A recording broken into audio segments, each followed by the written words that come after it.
একটা ভাবতে থাকি আর আরেকটা হয়ে যায়। এইভাবেই আমার দিনগুলো কাটছে। তাহলে চলো শুরু করি আজকের ব্লগটা। হ্যালো বন্ধুরা, আমি কণিকা, শিলচর আসাম থেকে। আমি একজন গৃহিণী, তার সাথে content creator. Welcome to my daily blog.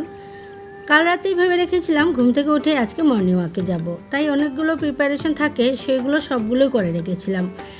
ঘুম থেকে উঠে ভাবলাম মর্নিং ওয়াক করতে যাব। জানালা খুলে বাইরে দেখি বৃষ্টি পড়ছে। মনটা খুবই খারাপ হয়ে গেল, কারণ অনেক দিন হয়ে গেছে মর্নিং ওয়াক করতে যেতে পারি না। ভেবেছিলাম এখন সামার ভ্যাকেশন আছে, একটু মর্নিং ওয়াক করব, এক্সারসাইজ করব, কিন্তু সেই বৃষ্টি পড়ে যাওয়ায় যাওয়া হচ্ছে না। মনটা খারাপ হয়ে গেল, মানে অনেকটাই শরীরটা একটু ভার ভার লাগছে। ভেবেছিলাম একটু এক্সারসাইজ করলে ভাল লাগবে। তারপর কি করব, আমার হাজব্যান্ডকে বললাম তো একটু চা করো, চা খেয়ে আমি স্নান করতে চলে যাই, তারপর পুজোটা দিয়ে দেব। তাহলে সকাল সকাল পুজোটা হয়ে গেলে একটা লাইন হয়ে যায় কাজের, তখন আর এত তাড়াহুড়ো থাকে না।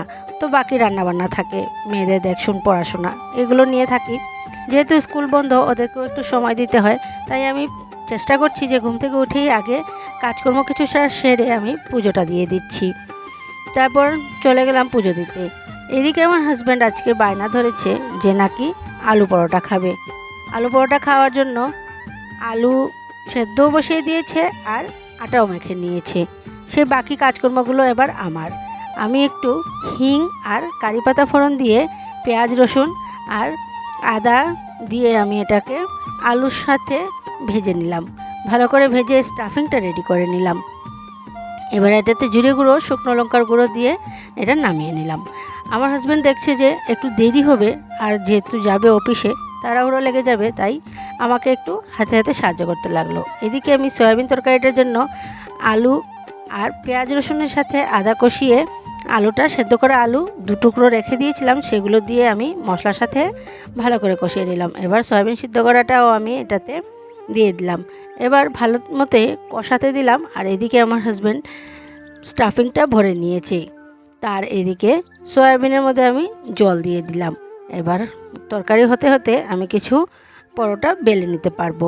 হাতে একটু সময় আছে, তাই ভাবলাম পরোটাগুলো বেলে রেডি করে নিই, তাহলে চটজলদি ভেজে নিতে পারবো। আমার হাজব্যান্ড এদিকে অফিসে যাবে।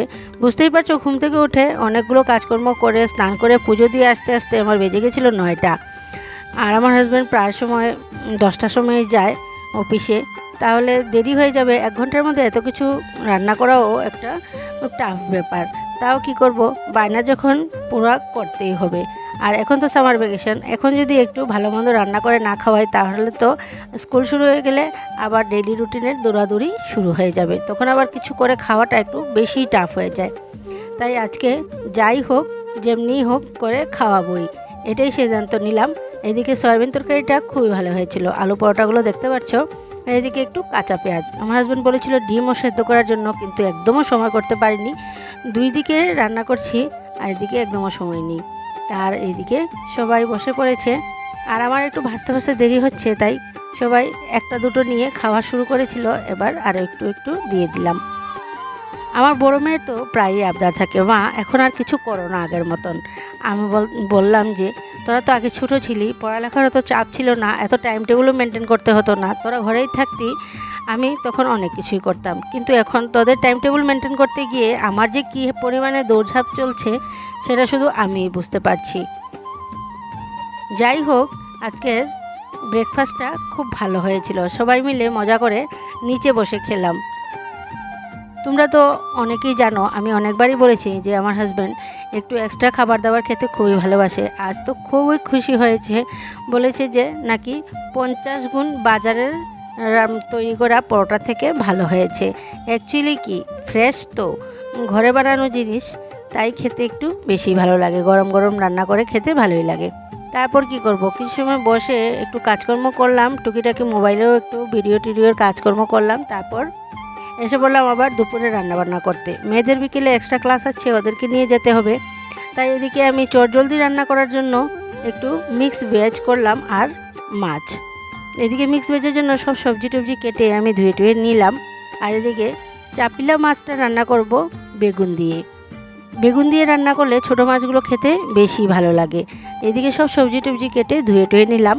আর এদিকে আমি বসিয়ে দিলাম মিক্স ভেজটা।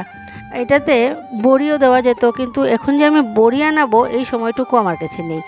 যা সবজি ছিল ঘরে সবগুলো দিয়েই একবার 5 ফোড়ন দিয়ে আমি বসিয়ে দিলাম সবজিগুলো। এবার সবজিগুলো সেদ্ধ হতে হতে এদিকে মাছটাও আমি রেডি করে নিচ্ছি। সবজিগুলো প্রায় সেদ্ধ হয়ে গেছে, এবার দিয়ে দিলাম জিরে গুঁড়ো আর ধনেপাতা। এবার হয়ে গেছে আমার সবজি রান্না করা, এদিকে ভাতটাও হয়ে গেছে। এইদিকে এত তাড়াহুড়ো লেগে গেছে, মেয়েরা যেহেতু এক্সট্রা ক্লাসে যাবে একটু আগে খেলেই ভালো হয়, কিন্তু আমি তো কিছুতেই সময় বের করতে পারছি না। এইদিকে সকালের ব্রেকফাস্ট যদি এক্সট্রা কিছু থাকে তাহলে দুপুরের রান্নাটাও একটু বেশি চাপ হয়ে যায়। এক রান্না শেষ করতে না করতে আরেক রান্না যোগাযন্ত্র করে আবার রান্না করতে হয়। এইদিকে আমি কিছু ডিমও সেদ্ধ করে নিয়েছিলাম, যেহেতু মেয়েরা এই ছোটো মাছগুলো ভালো করে খেতে পারবে না, কাটা বেছে দিতে হবে, ওদের একটু প্রবলেম হয় ছোটো মাছ খেতে, তাই আমি একটু ডিম সেদ্ধ করে নিয়েছিলাম যাতে ওদের খাওয়াটা একদিকে না একদিকে পূরণ হয়। আর এদিকে দেখতে পাচ্ছ আমার মাছটাও এবার হয়ে গেল। এবার দুপুরে লাঞ্চ করে আমি দৌড়বো মেয়েদের সাথে ওদের এক্সট্রা ক্লাসের জন্য।